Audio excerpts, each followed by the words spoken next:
Aloha mai kākou, and welcome back to the Pilina Podcast, where a connection is everything to our stories, to our culture, and to the voices that shape them.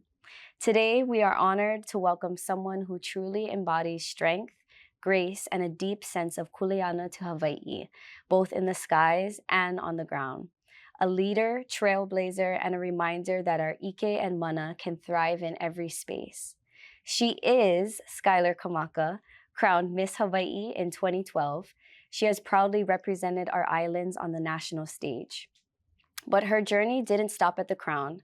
Skyler is now a pilot for Hawaiian Airlines, navigating the skies with the same poise and purpose that defined her pageant reign. Her journey is a powerful statement in that all wāhine belong wherever we dream to go. She carries her culture with her in the skies, grounded in kuleana and lifted by the legacy of those who came before her. From the runway to the runway, she's a wāhine of many talents. So come along as we talk story with the incredible Skyler Kamaka to explore how Pilina, identity, and empowerment come together in her extraordinary path.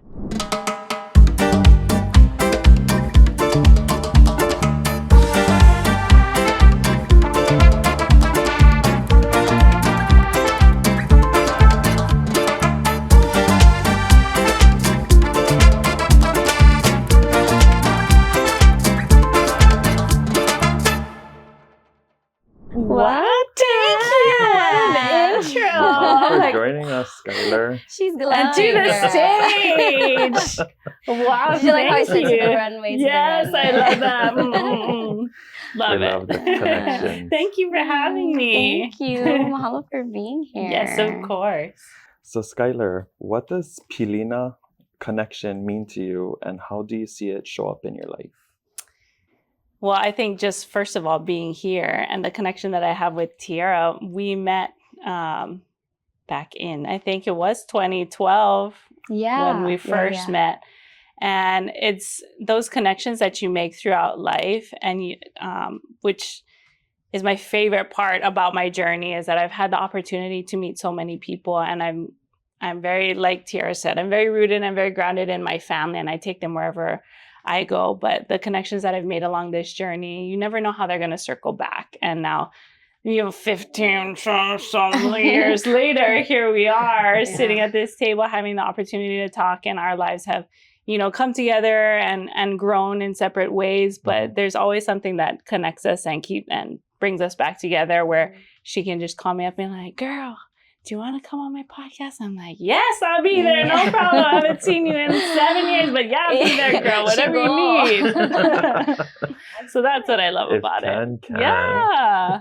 I feel like it's, like she said, this is the first time I've seen you, and God, I don't even know. I think the last time I seen you, I was like 20. And I went through I think for both of us, just now seeing your journey to where you are now is just insane, because I feel like when we first, a couple years into when we met, that's when you shared that you're like, yeah, I'm going to go to the military and I'm going to be a pilot. Mm-hmm. And now you're like a pilot. And now we're doing it. We did the things. Yeah. And then life is crazy like that. And Tiara being like a mom of 3 and just watching each other's journeys and watching us grow in like our separate spaces, but still always being connected. I think that's that Pilina that we're talking about. We're always going to have that no matter what. Yeah. I love that so much. Mm-hmm. Can I ask how you got into aviation? Or what the drive was behind it? So ever since I was little, my mom was a flight attendant for Delta. So I always grew up in the airlines. We were traveling, flying standby, and I'm like, I can't imagine my life without flight benefits, especially living in Hawaii, right? Like, you are not going anywhere without flight benefits. Mm-hmm. But so I grew up, my mom was a flight attendant. My uncles were pilots for Hawaiian. So I was always surrounded by aviation. And then, as I got older, I'm like, Mom, I want to be a flight attendant like you. And she'd be like, no, you want to be a pilot. And I'm like, oh, I want to be a pilot. She's like, yeah, girl, you go be in the front. I was like, okay. But I didn't really think that I could do that. So that's not something that I saw. Like, I didn't see wāhine pilots, right? I saw a lot of kāne pilots. My uncles are pilots, and all the wāhine were the flight attendants. I'm like, oh, I'm going to be a flight attendant. It's going to be the best. I get to travel and do all these things. But yeah, being a pilot was never something that I actually thought I could do. But I would tell people like, yeah, I'm going to be a pilot. I'm like, okay, girl, whatever. My life had no direction going towards aviation. And then once I went to college, and then I competed for Miss Hawaii, and that was just totally left field too. I was like, oh, I'm going to run for this pageant, by the way, so I can get money for college. And my mom's like, okay, crazy. And then I ended up winning. And then I think that was really the turning point for me. I was like, look, I just figured out how to become Miss Hawaii. I can totally figure out how to become a pilot. So I tell people that if it wasn't for Miss Hawaii, I wouldn't be a pilot today. Because I didn't have that belief, that like real grit and like authentic belief that I could do it until I won. And I was like, I can do whatever I want. I can totally figure out how to be a pilot. Let's go do it. So yeah, that's kind of how I got into aviation. Wow. Yeah. Roundabout way. Yeah. No, I feel like just kind of knowing you personally, I feel like every goal that you set for yourself, you're like, I'm going to do this. And then you just do it. Thank you. It's just, I think as a person in general and a wāhine, it's very like inspiring, and I need to go get them more. No, but I really think that's what it's all about, you know, and then especially I think we're living in a time right now where women are really stepping into multi roles, right? Yes. We're stepping out of this box that we've confined ourselves to, that society's told us that we can only be this, this, and this, or if you're going to do this, you can't do this. You can't be a mother and a career woman, you know, you have to choose. And now we're realizing, you know, I think in this generation that we can do it all. It just might not look as conventional or, you know, stereotypical as it did in the past. You know, everybody's having kids at 20 and then you have your whatever, da, da, da, da, da. And I'm like, well, here I am at 34, no kids, but I've got 2 amazing careers. And like, now I'm going to start thinking about my family. So it's breaking that mold and that stereotype on what being a woman and being in a career field or whatever it is, and chasing your dreams and passion and what that looks like. So let's talk about that. What message do you hope to leave with young wāhine who are listening or seeking guidance on life, career, everything? I think it's exactly that. It's that you can do whatever you want to do. Don't let anybody tell you that you can't be the first person on Mars. You know, whatever your goals are, whatever your childhood dreams are, don't stop chasing it. And no matter how hard life gets, no matter what it throws at you, no matter where you come from, you are worthy of your wildest dreams and you are very capable. And I think that's the biggest thing.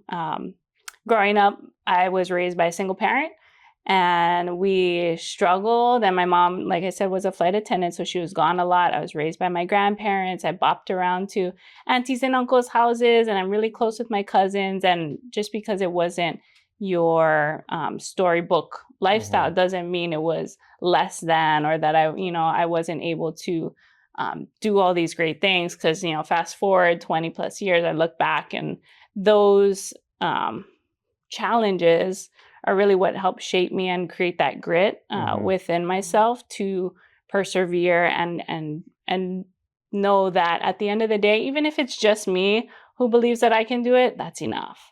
Like, it doesn't matter who is telling you no. It doesn't matter if people doubt you.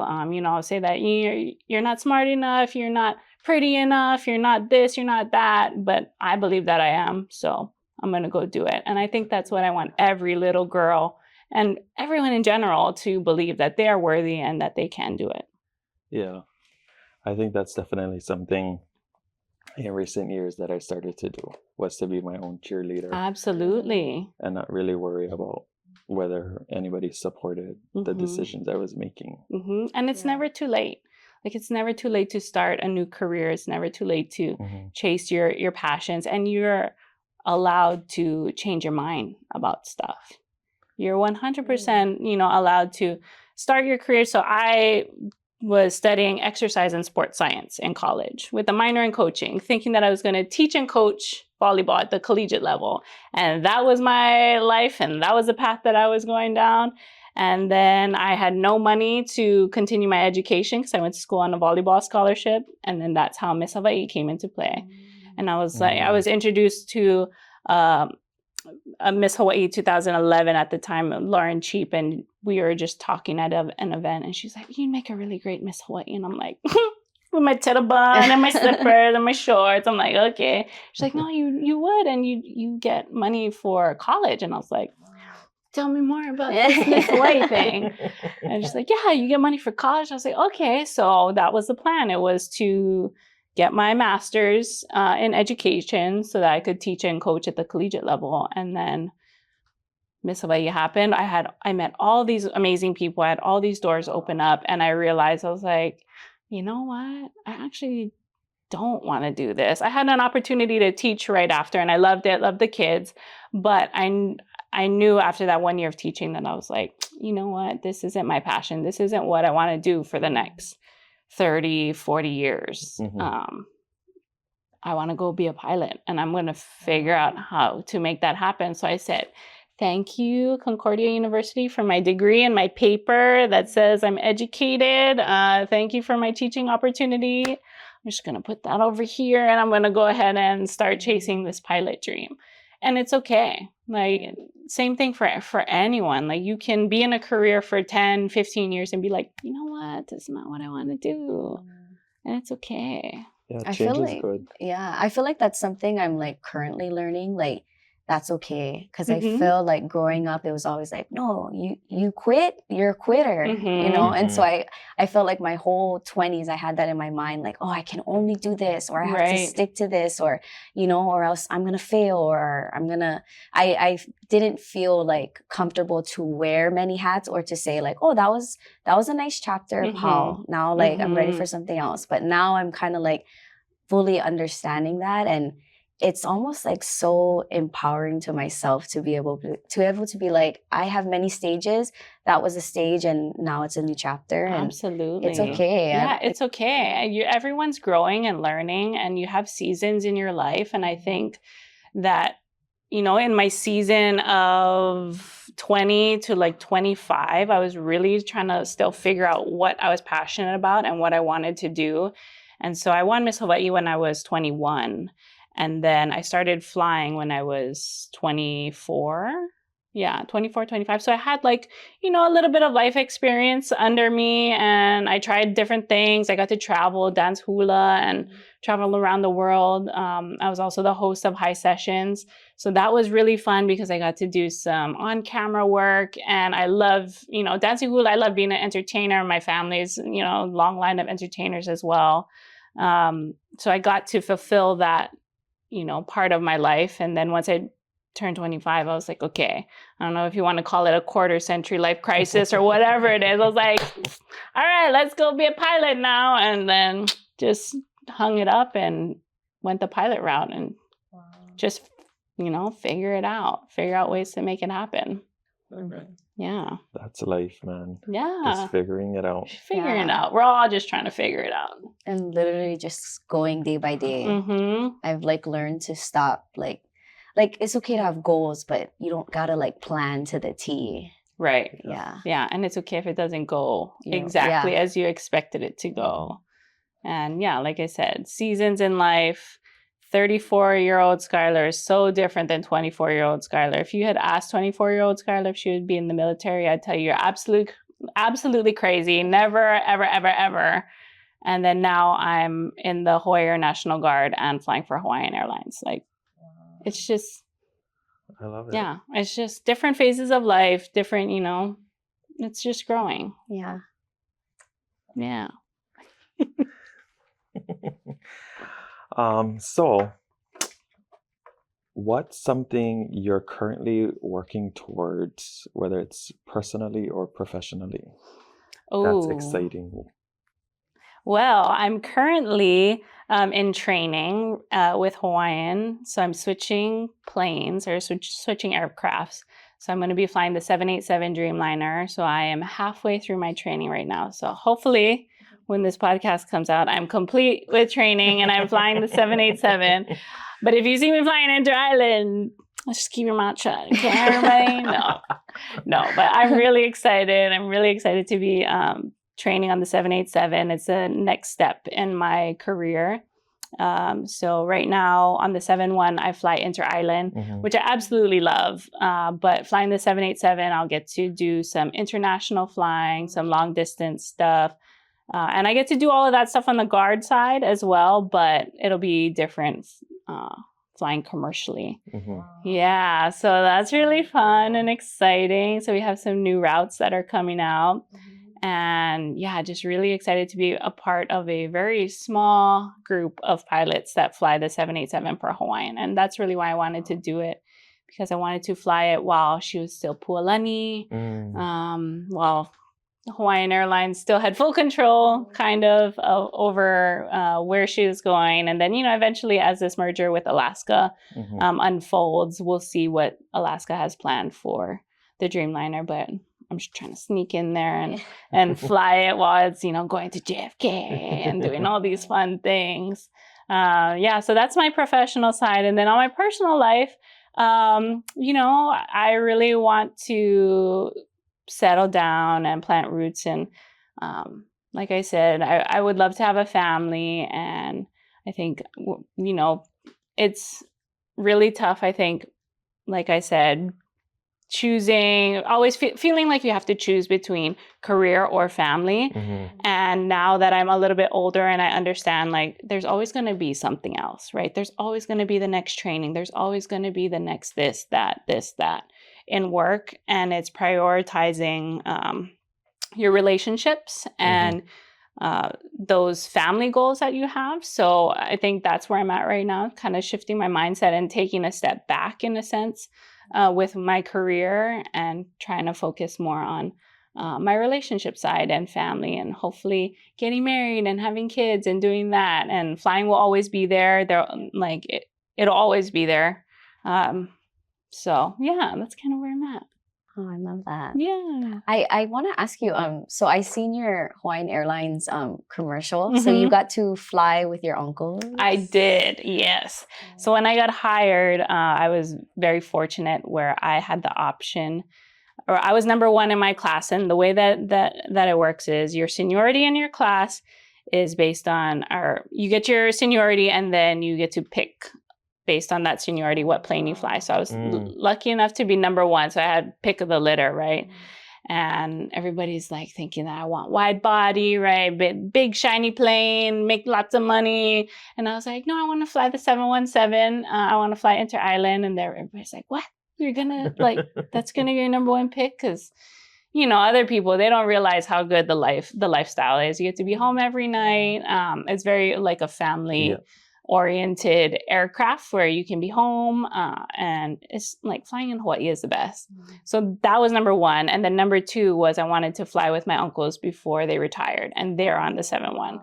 So I chose that aircraft so that I could fly with them for a couple years to, you know, lock that in, tick that box, because they were so influential in my life, being, you know, pilots and everything. So I wanted to follow in their footsteps and then have the opportunity to fly with them. So I chose the 7-1 and I don't regret it at all. I absolutely love being a 717 road dog. We work the hardest, you know, up, down all day, but it's a lot of fun. And I gotta ask, because I fly into Maui every week. Yes. How every time I come into Maui, it's like the wind. Yeah, it's windy in Maui.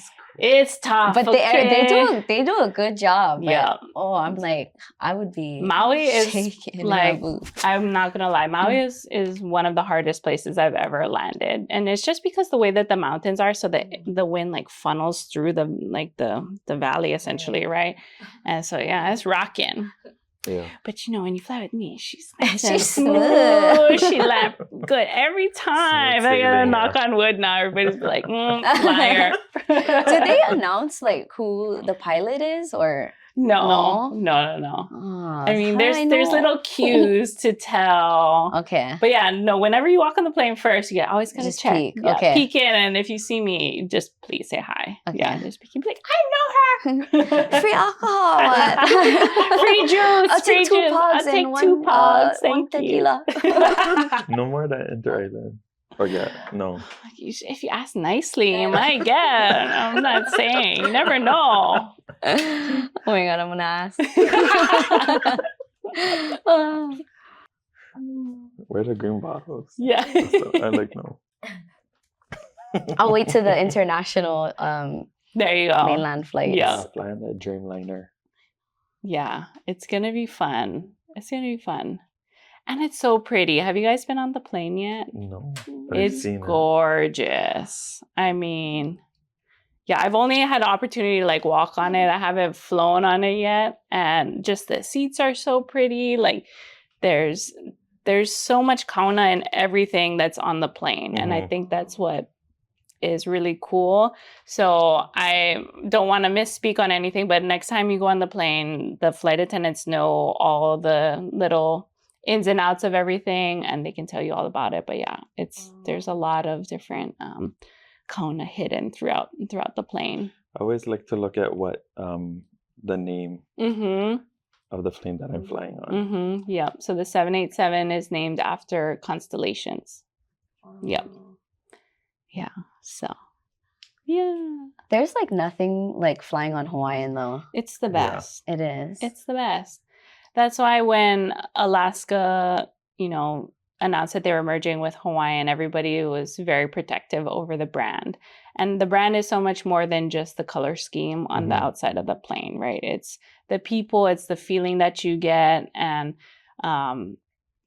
it's just our attention to detail, right? Yeah. So I really have to commend our brand team and just everyone at Hawaiian Airlines for upholding the values. And I think that's one thing when this merger goes through, we'll never lose the brand because the brand is us. It's the people, right? It's our culture that we're sharing with the world. So as long as we continue to uphold our standard and our way of life and way of operating and way of art, the way that we share aloha, really, and continue to do that and not let it, this merger taint us or, make us bitter or whatever it is.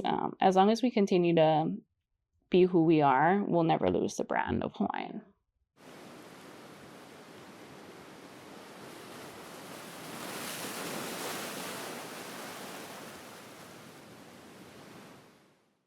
So, as your hula sister, honestly, my heart is just full of you watching how you grace the stage. I want to ask, when you did Yaoi Kala, the preparation for soloist and kind of what that journey meant to you, and yeah. Oh man. Or what hula means to you.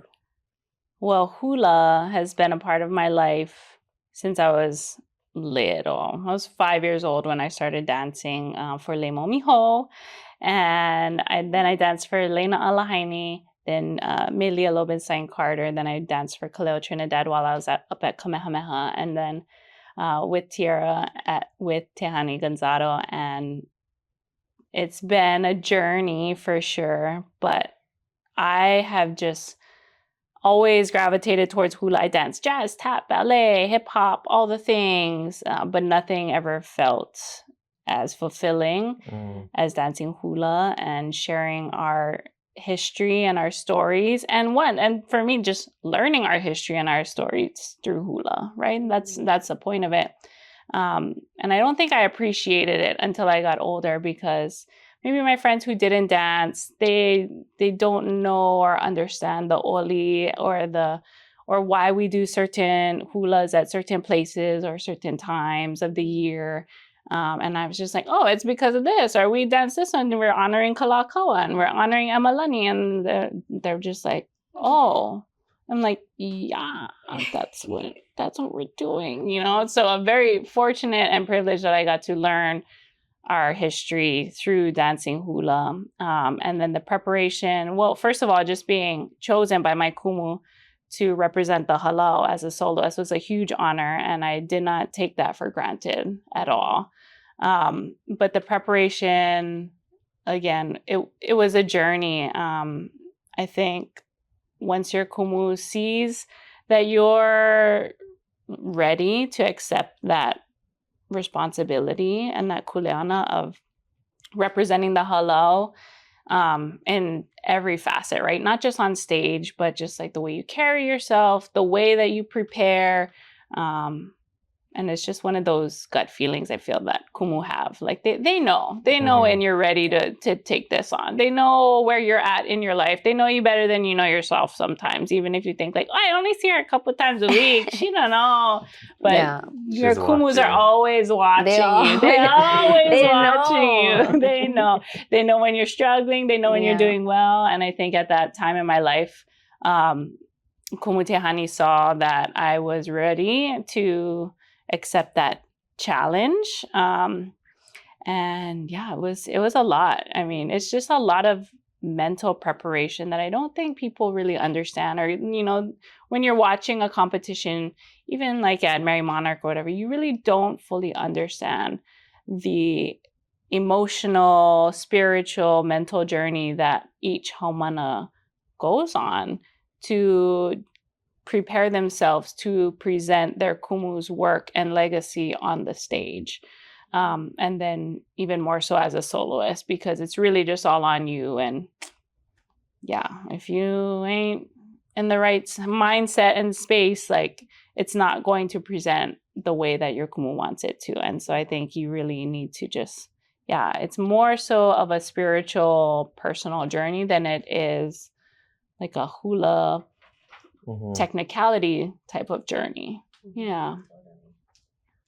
So I love it. I miss it so much. I haven't danced as much lately just because I've been so busy with flying. But every time I see my kumu dance, you know, I see her on Instagram. She's dancing at some function and I'm like, oh man, I miss it. I want to dance. So yeah, it's just one of those things that's always going to be a part of me. And I think a part of us as haumana and po'e hula is we're always going to be connected to it. You know, even if we don't dance for like 10 years, we hear a song and we're like, hello.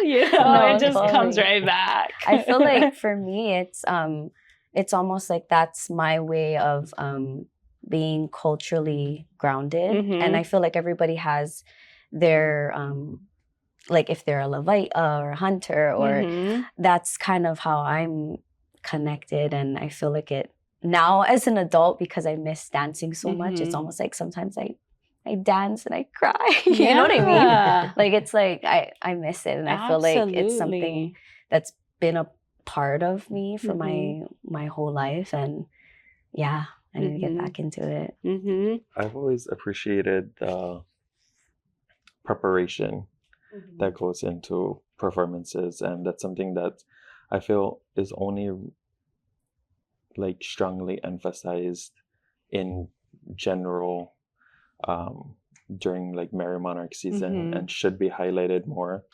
because like the mele and the hula that goes with it is one piece of the pie. Absolutely. And you guys do so much before you can even go on stage. Even just, you know, performances at Helumoa, when we used to perform over there, just choosing what we're going to wear, what layer we're going to do, you know, and it might just be like a 30-minute like set of like 4 or 5 songs, but there's still a lot of preparation that goes into that. And sometimes you're booked and busy. Like you're doing all kind of like, even as haumana, you're doing like all these things. But it's so, and we're not getting paid, you know. It's free over here. It's just for the love of hula. okay, we're trying to like, okay, on Saturday we got to go here, we got to do this, we got to make our lace, so we have to do this like a few days ahead of time, and nobody sees that, right? Nobody sees us making our lace 10 o'clock at night, like jamming it out so that we can present this like making 3 numbers, making lalas, fundraising so we can buy our material to make our costume. You know, there's just so much preparation that goes into it. And again, I feel like all of those things, like all of those experiences have instilled hard work, grit into the person that I am. And I carry that with me into everything that I do. So even when I went to pilot training in Columbus, Mississippi. So this was with the Air Force. And I like initially had to like learn how to march and do all this stuff. And everybody's like, I don't know how you're going to do it. This Miss Hawai, she's just going over here, joining the military. Like, how's she going to do it? And I got there and then I'm seeing how they do anything. I'm like, oh, it's just like your kumo's yelling at you. I can do this. No problem. Put your arm here, step here, do this. I'm like, done. Easy. What else you got? You know? And it's just like those little things that you don't realize, like, you know, not taking things personally. Like if somebody's correcting you, like constructive criticism, it's to make you better and it's to, you know, instill excellence and attention to detail and all those things. And I'm like, oh, I learned this in hula. It's fine. I got this, you know? So yeah, just little funny ways that it's all connected. Yeah. You, when it comes to the military, is there any like misconception about military life, especially being a wāhine in the military? Absolutely. There is, well, one, the military is just a male-dominated field in general. And so just to give some context, I'm in the Hawaiian Air National Guard. So I was hired into the Hawaiian Air National Guard that's a part of the Air Force. So I will never be deployed anywhere, or I should say I'll never be stationed anywhere other than Hawaii. And my primary mission is to defend Hawaii. That is like the number one. So, but all of our training is tied in with the Air Force active duty. So our training is exactly the same. We're all trained together.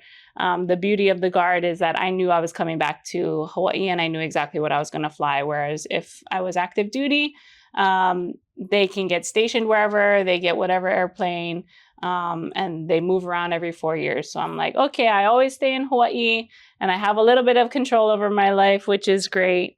But yes, it's a male-dominated field. And then the flying side of it as well. There's only 4% in the military of females that are pilots. Okay, so that's like only 4% of the pilot group. So it's already like the upper 1%. I shouldn't say the upper. It's already like a very small percentage of people who are in the military are pilots. And then of that small group, it's only 4% that are women. Of that group, there's even smaller amount of Kanaka, right?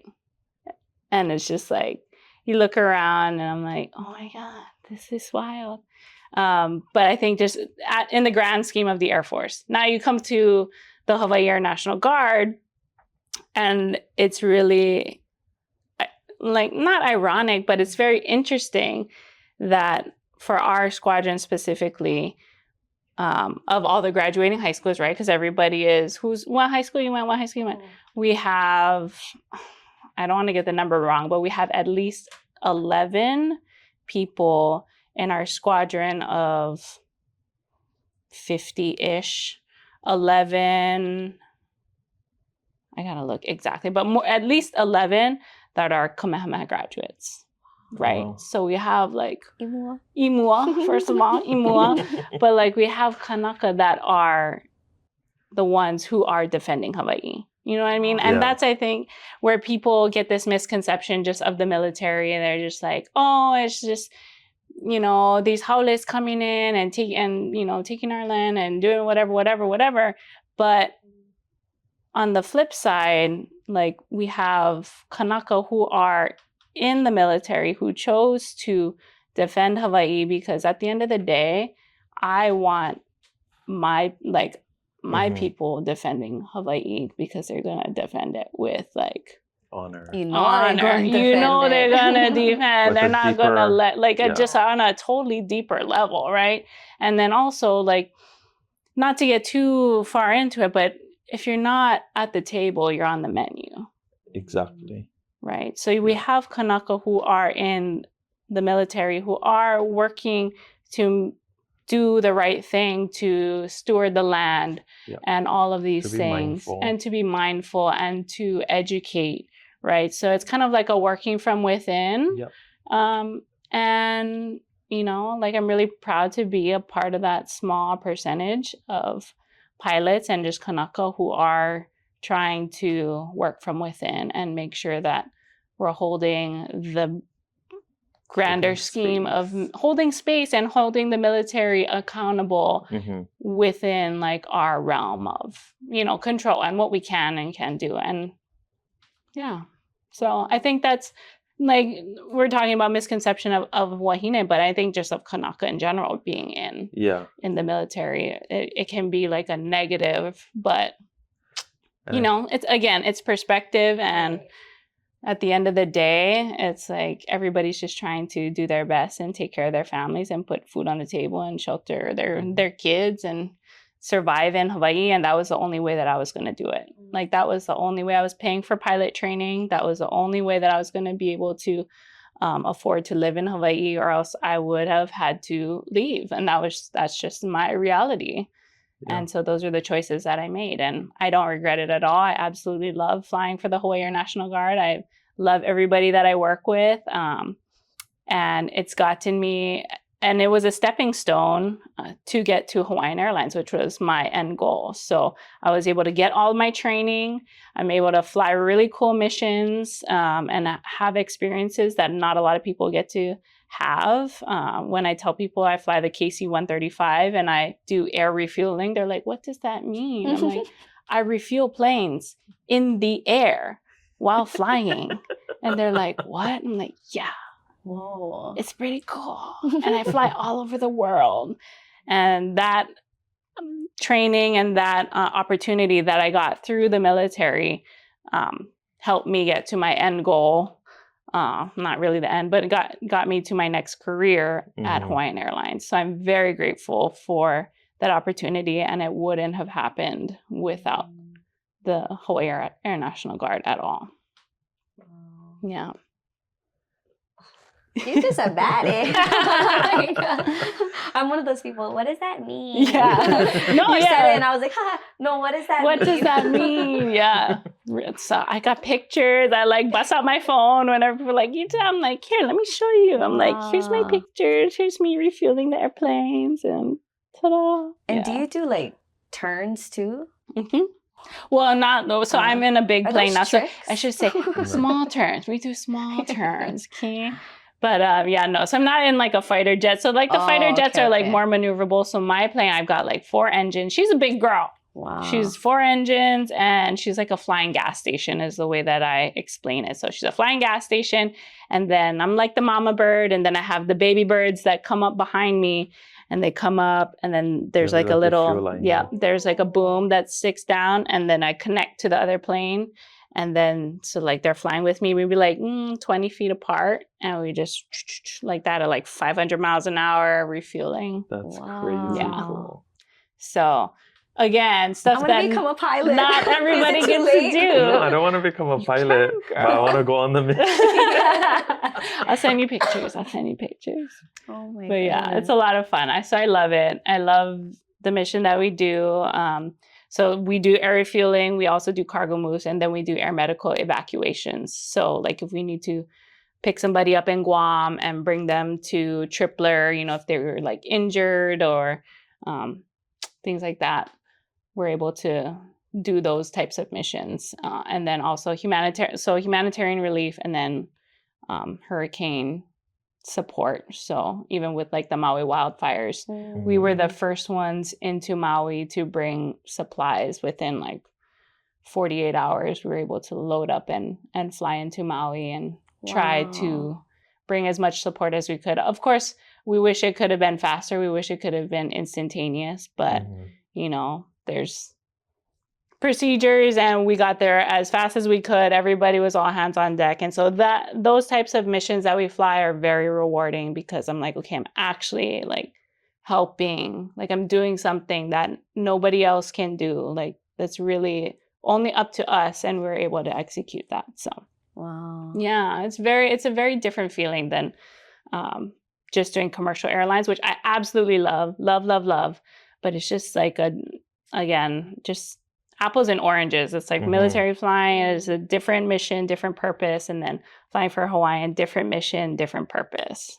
So again, doing like the it best all, of both worlds. doing it all, yeah. Oh, yeah, it's fun. Community. Yeah. Kākou. Kākou all the way.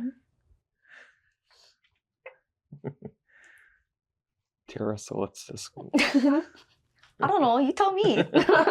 Okay, it's time for a segment we like to call What's the Scoops, where we throw some random rapid fire questions that both we and our listeners are dying to know. So don't overthink. Okay. Just go. Window seat or aisle seat? Window. Window too. I'm an aisle I gotta go sleep. I like sleep. I got the mommy bladder. And I don't want the person next to me tapping me because they gotta go back. No, I'm a sleeper. I can sleep wherever. So as soon as I get on the plane, I'm like, meep.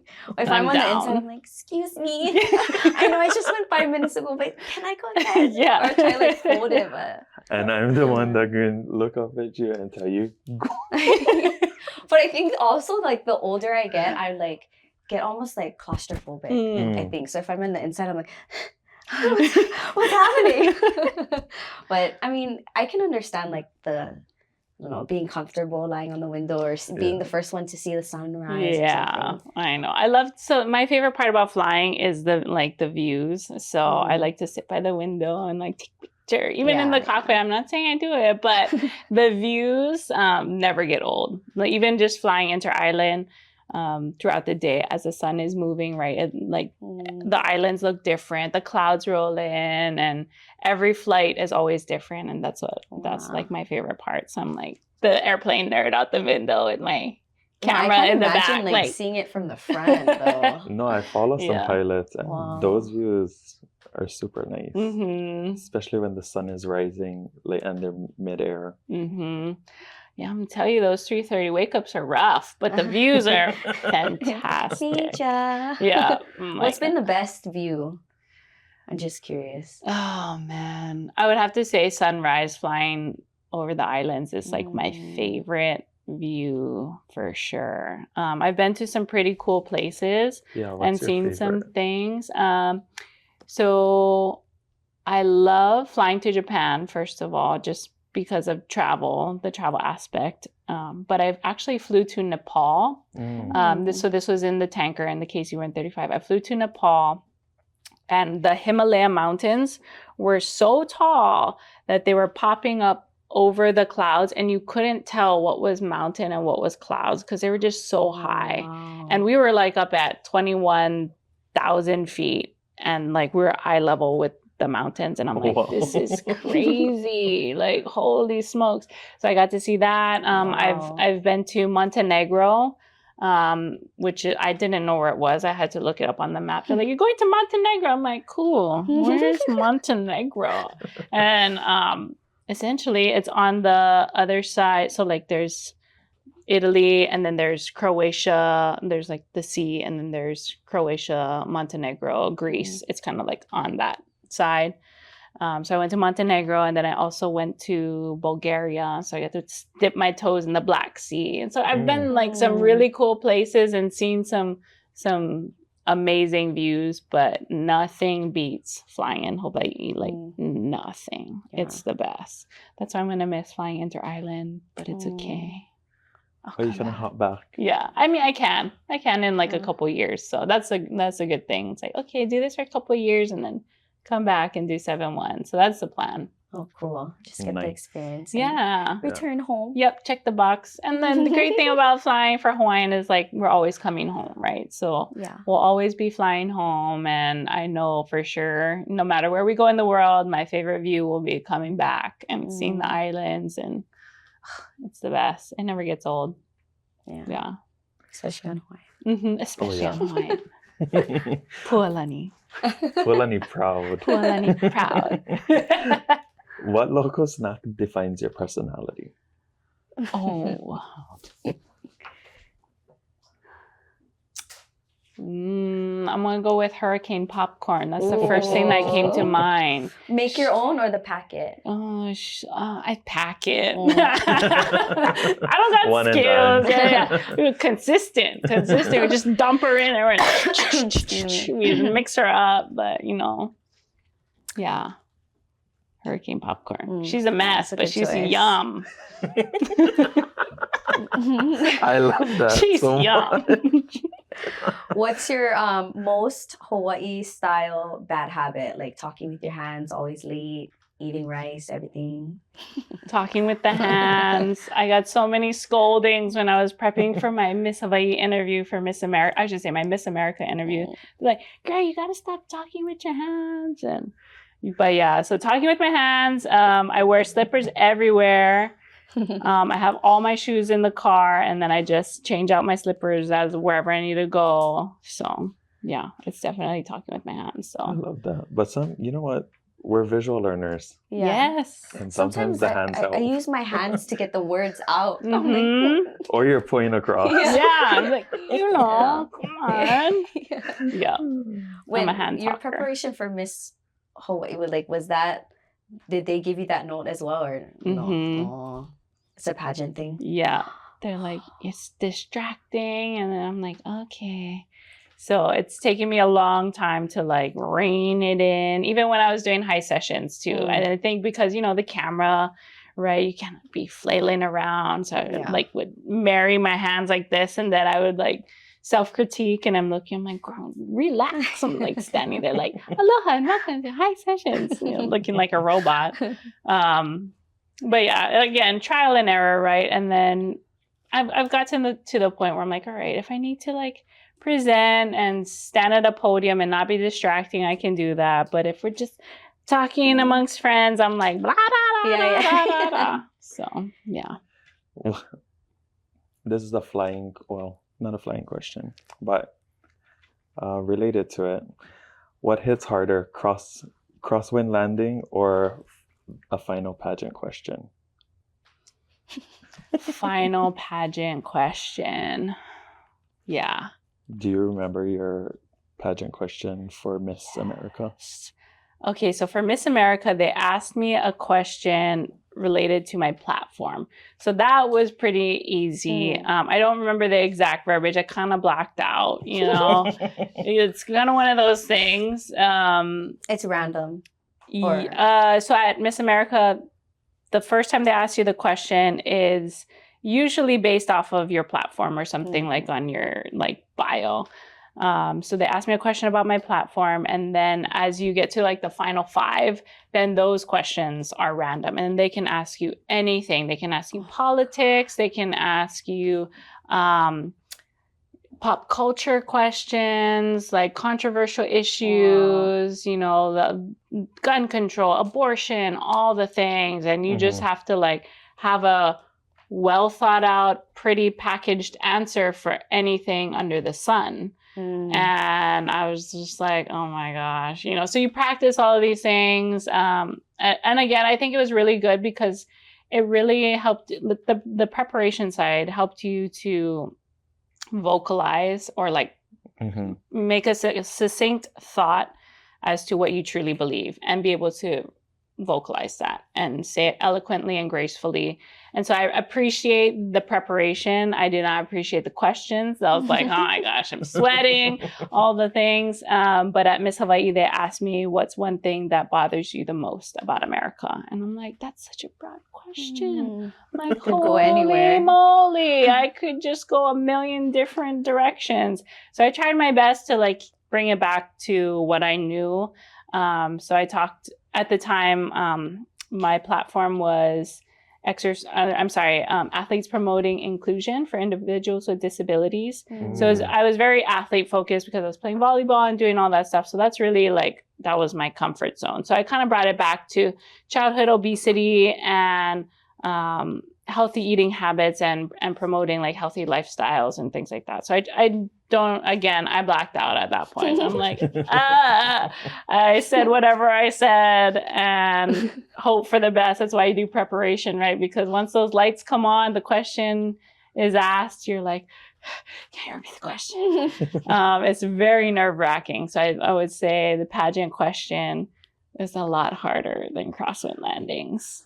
And that's definitely some of the most viral moments. Oh, yeah. At a pageant. And man, people are brutal, especially with social media now, you know, and then you get like grown people just dogging on these like little kids or, you know, young girls who just have no life experience. Or again, like I'm saying, I'm pretty sure I blacked out both questions and I prepared like crazy. Wow. And I was still, you know, it's just adrenaline kicks in. And again, I was 21. Like my thought process when I was 21 is so different than my thought process when I'm 34, right? And or when I'm older, and now you have everybody in the world critiquing this 21-year-old's answer that she had 10 seconds or, you know, 30 seconds to respond, 10 seconds she's listening to the question, and now 30 seconds you have to have a succinct, perfect answer that's PC and all the things and all the things. In front of a live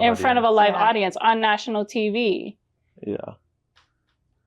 That is nerve-wracking. I'm like, why did I do this to myself? Is the scholarship money really worth it? I don't know. Well, you obviously did it because you are Miss Hawaii 2012. I'm like, I don't know if it's worth it. I'm not sure. Go ahead. So what's the last show you binged? Last show I binged. I just watched Paradise on Hulu. And so that was a good one. I watched a lot of shows, especially flying, you know, like when you're just like on the plane for 15 hours. I'm like, okay, I can watch my shows. Not when I'm flying, of course, but you know, I travel a lot. So when I'm on the plane, I'm like constantly binging. But yeah, so Paradise, and it was kind of like a end of the world situation, and they built this bunker. I don't want to give it all away, but they built this bunker and this city, and it was like life after like not the apocalypse or like the end of the world, and only certain people got to go in this bunker, and they tried to simulate life, normal life as much as they could, and it was kind of I think I saw that one. I like those. The preview. Yeah. What's your favorite series that you've watched?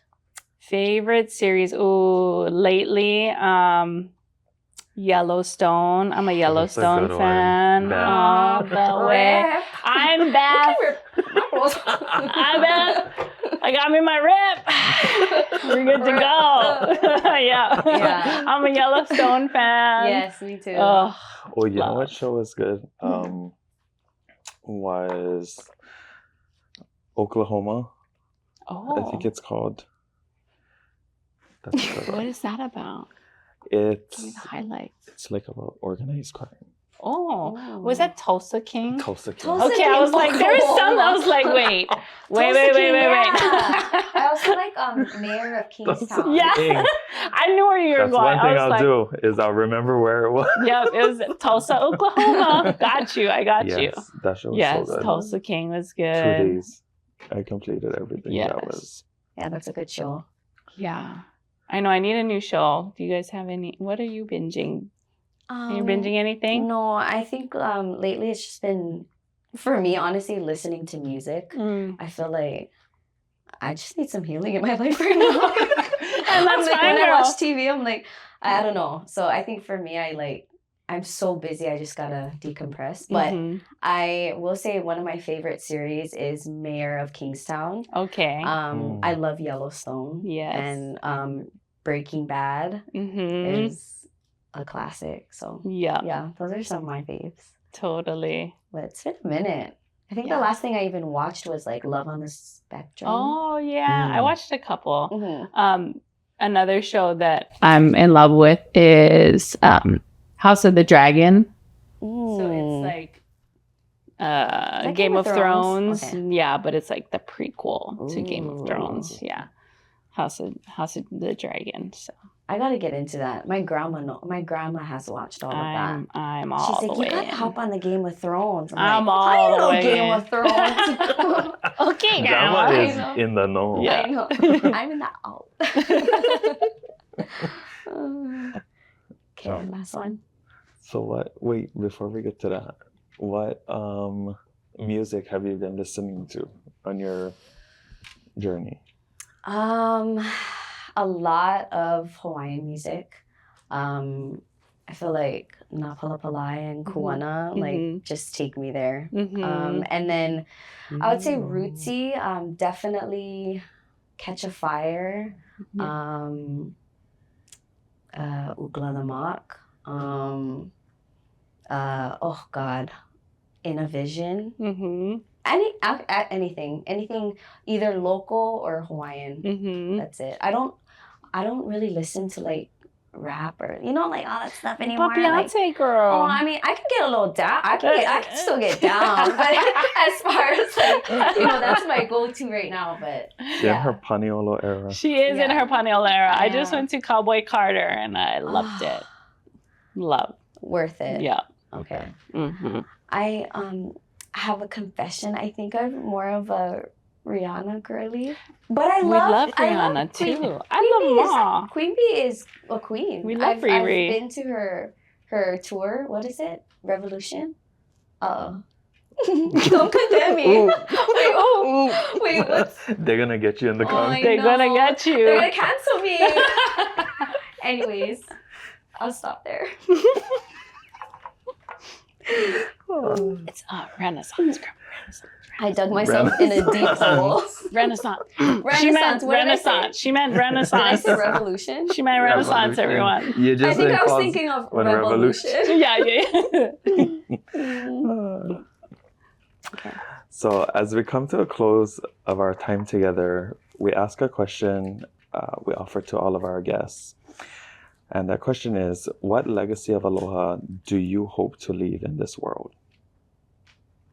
And that can be both something personal and professionally. I think the legacy of Aloha that I'm hoping to leave is one of inspiration, but also like, how do I say this?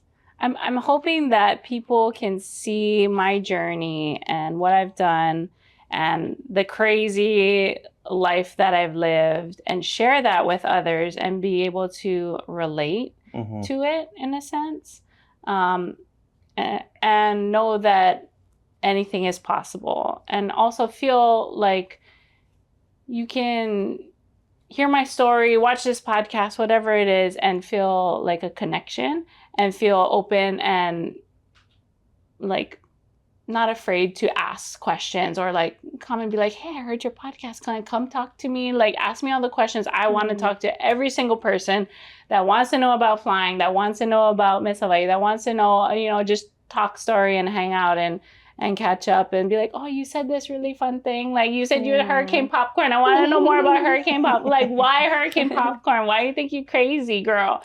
I just feel like that relatability and that connection. And hopefully through my like very authentic, no filter, like this is me, this is my heart on my sleeve, and just presenting that to the world, that people will feel empowered to do the same, and then also like not be afraid and don't feel like you need to be perfect. And that's really it. Relatable, no limits, no boxes, authentically yourself.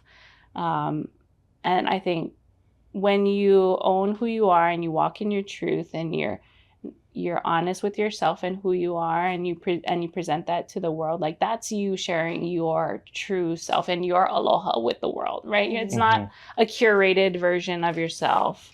It's just you. And sometimes it's messy, sometimes it's hurricane popcorn, and sometimes she's Miss Hawaii, and that's okay, you know. And just knowing that wherever you're at, wherever you're showing up in your life, and is okay, and give yourself aloha too, right? Give yourself grace to be messy, to be hurricane popcorn, or to be Miss Hawaii.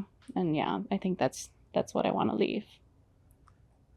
We love that. Yeah. Oh my. And that's why she's Miss Hawaii. And Hawaiian Airlines pilot. And Pualani proud. And a Kamehameha graduate. And Imua class of 2008. And a collegiate level volleyball player. And in the Air National Guard. Thank you. The list goes on.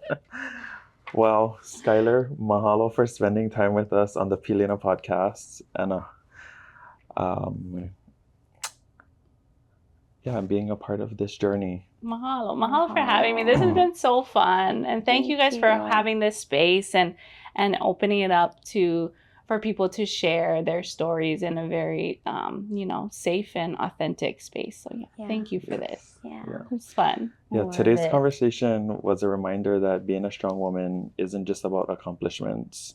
It's about being grounded in who you are, committed to your purpose, and willing to lift others as you rise.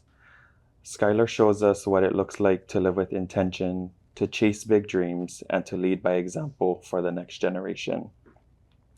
Her story speaks to the kind of strength that's quite quiet but powerful, the kind that creates space for others to grow, thrive, and believe in what's possible.